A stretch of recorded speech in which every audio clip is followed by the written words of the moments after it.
जुन्नर शहर व आजूबाजूच्या परिसरामध्ये पावसाची दमदार हजेरी. उकाड्याने हैराण झालेल्या नागरिकांना दिलासा.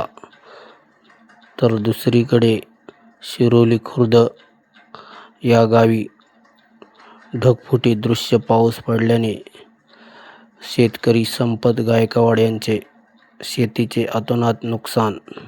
शेतीचे बांध फुटले असून शेतजमिनीमधील लागवड केलेली कोबी फ्लावरची रोपे पाण्याखाली गाडली गेली आहेत.